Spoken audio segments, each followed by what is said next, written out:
Hello Funkers, Tony Funk here, and in part 1 of my Heavenly Delusion analysis, I made an attempt to piece together which students from Takahara Academy became either man-eaters or prominent characters in Maru and Kiruko's storyline. I also dabbled in figuring out what Shino's plan was to make heaven on earth a possibility. Today, however, we're going to look at the themes between Kiruko and Tokio and how they parallel each other, and then we'll explore Mina's diabolical plan to eradicate humanity, as well as some other theories I've been thinking about. One of the most prominent themes in Heavenly Delusion is the effects heaven and hell have on innocence. Though this theme is explored in almost every character, it's put to the forefront with Kiruko's gender dysphoria and sister complex. In essence, heaven as represented by Takahara Academy symbolizes the inherent innocence of sexual exploration, whereas hell, as symbolized by a post-apocalyptic Earth, symbolizes the corruption of innocence at the hands of adults and society. Let's first explore how society in hell destroys Kiruko's sense of innocence, and as a result, causes him psychological harm. In the year 2039, Kiruko finds himself becoming Maru's bodyguard as he embarks on a quest to find a boy with the same face as him, later revealed to be his clone/twin brother named Yamato. Kiruko's job isn't just motivated by Mikura's instructions, but also because he believes that in doing so, he can find a clue to his past and former friend Robin Inazaki, and the doctor we now know to be Dr. Sawatari. Because of Dr. Sawatari's operation, however, Kiruko is constantly in a state of gender dysphoria, having to be labeled as a girl by society and having to deal with the trauma of his sister's death by inhabiting her body. This personal struggle is highlighted by Maru's initial advances on him, and by being a straight male with a sister complex, more on that later, he is uncomfortable with the idea of being seen as an object of male attention. This causes Kiruko to try to ship Maru with a girl named Helm at the end of chapter 39, in an attempt to not feel dirty by being viewed as a girl. This means then, that the way others interact with Kiruko affects Kiruko's own self-image and exacerbates his feelings of dysphoria. Additional examples of an erroneous gender identity being pushed on him are in Chapter 2, when a gang attempts to kidnap him specifically for having the appearance of a girl, and later when Robin Inazaki him for having the appearance of his sister in Chapter 32. According to an article by Mayo Clinic Proceedings titled, "A universally accepted definition of gender will positively impact societal understanding, acceptance, and appropriateness of healthcare." Man, what a mouthful. Society influences negative feelings regarding an individual's dysphoria by highlighting an incongruence in their gender roles, and I quote, "Society views sex as binary and interacts with individuals based on stereotypes, typically assigned to physical characteristics associated with male or female. When it comes to the concepts of sex and gender, most of society views any deviation from stereotypes of male or female as societally taboo." What author Masakazu Ishiguro then is trying to highlight when it comes to the Hell storyline is that Kiruko's dysphoria, although coming from a forced surgery, mostly stems from Kiruko's treatment by society itself. Kiruko's gender dysphoria at the hands of societal expectations, however, isn't the only example of how hell caused him harm and destroyed his innocence. Kiruko was shown to have an unnatural attraction to his older sister, Kiriko, to such an extent that those who knew him described him as being a cis-con, as evidenced in Chapter 8. Kiruko's sister complex, however, actually serves a purpose in order to contrast both heaven and hell. You see, sister complexes stem from early childhood trauma, usually attributed to violence from a paternal figure.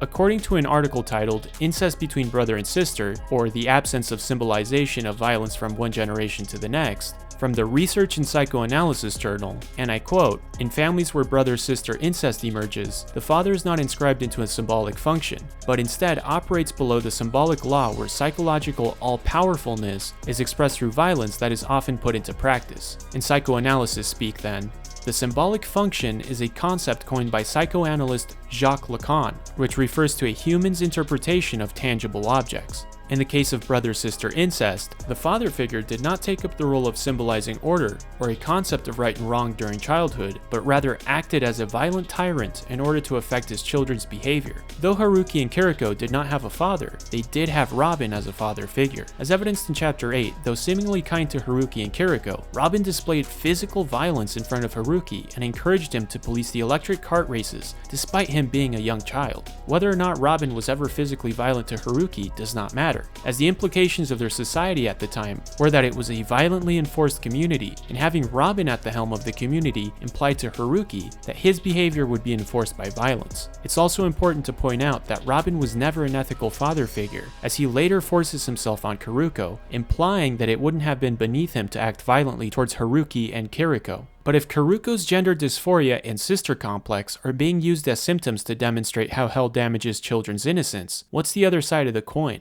Tokio is first seen around 2024 as she converses with Mimihime and learns about a pop quiz that would tease the existence of hell. Though it is unknown what purpose Tokio, Mimihime, and the rest of the Takahara students are supposed to have after the predicted calamity, they all seem to be blissfully unaware of their intended purpose. This ignorance is imposed by Director Shino and the rest of the adults that work for Takahara by educating the students in small classrooms and keeping them in the dark about the realities of the outside world, as well as not providing any sexual education. In Chapter 11, not only do we see that the adults never provided sexual education, but they also never talked to the students about displays of affection, showing bewilderment in regards to Nanaki and Iwa kissing. Due to the students not having access to information from the outside world, the only culture they had access to as a source of social belonging was the one that they created themselves. This lack of external influence meant that for these teens and preteens, their innocence remained intact. Despite this, however, the students began to express themselves in increasingly sexual behaviors, culminating in Tokio's pregnancy. Prior to her pregnancy, however, Tokio expresses fear to Kona when she notices other students' romantic gestures, from Tado's attempted kiss on her, to Shiro soliciting naughty time with Mimihime, and to Nanaki and Iwa's kiss. Kona clears the air for Tokio in Chapter 13, when he explains that everyone's behaviors are manifestations of affection for each other. With this, Tokio understands and confesses to Kona that if she were to want someone to show affection to her, it would be him. He replies by saying that the feeling's mutual, and they begin a haphazard relationship that ultimately ends in a teen pregnancy. This innocence portrayed by Tokio and the Takahara students represents heaven. The dictionary definition of innocence is, and I quote, lack of guile or corruption or purity, which tells us that it can only exist in heaven indefinitely because it is the only place that lacks corruption. If this statement is true, then Takahara Academy, by virtue of being closed off from the rest of the world, represents the place where children can preserve their innocence. What's interesting, however, is that despite Takahara being a representation of innocence in heaven, a series of unexplained events that corrupt the students occur. The first event is the premature revelation to Tokio that there is an outside world in Chapter 1, causing her to become curious about what lies beyond the walls of Takahara. The next event is when Shiro receives a nude from Mimihime, causing him to lust over her. Following this, when Tokio goes to places she's not allowed to go to, such as the Hiruko baby nursery and then Kona's room, the surveillance cameras project footage of nothing happening. This means that someone or something is actively trying to corrupt the Takahara students, even in heaven, knowing that they won't be able to do it themselves.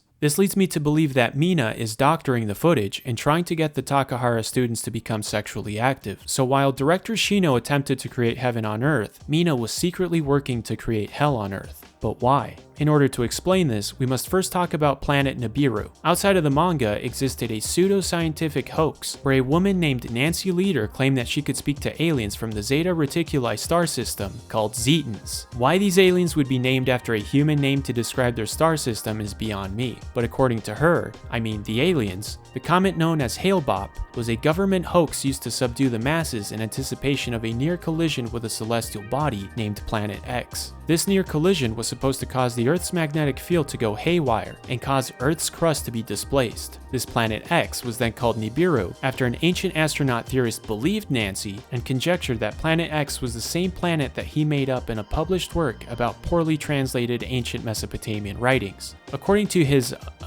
research, Planet Nibiru would pass by Earth every 3,600 years, allowing humanity to communicate to the Anunnaki, somehow. Now, with Heavenly Delusion adapting the name and concept behind Planet Nibiru, we can assume that the asteroid has something to do with aliens. So put on your tinfoil hats, cause this is gonna get a little woo-woo. Since Mina was the supercomputer that predicted the impact of Planet Nibiru as seen in Chapter 46, and shows time and again that it has an agenda of its own, we can assume that Mina is an alien, but I'm going going to take this assumption even further. I believe that Mina is a modified Hiruko that was found similar to the Hiruko from the Edo period in chapter 45. Mina must have been found and then subdued to be used as the Hiruko DNA donor to create human Hiruko hybrids. I can only assume then that Mina's ultimate goal is to get the students to reproduce by getting them horny at an early age and then eventually repopulating the earth with Hiruko, which is what her species was. The reason Mina and that Edo period Hiruko were already on Earth is due to the fact that just like in the real world conspiracy theory about Nibiru, the Hiruko had already visited 3600 years prior, and instead of ruling the world, they ended up being sealed and put into stasis. Now further evidence of Mina being from extraterrestrial origins comes from Asura's appearance, who resembles a gray alien and was possibly a faulty hybrid considering that she came from the first cohort and had the least amount of human features.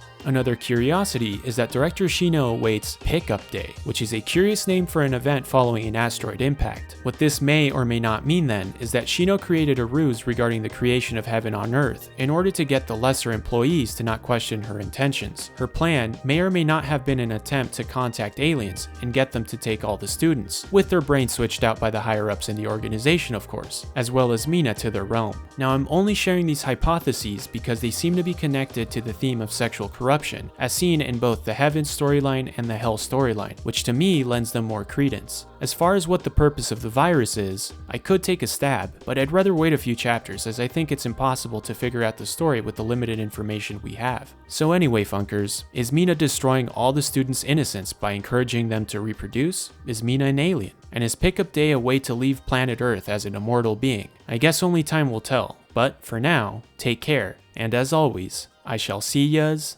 down the road.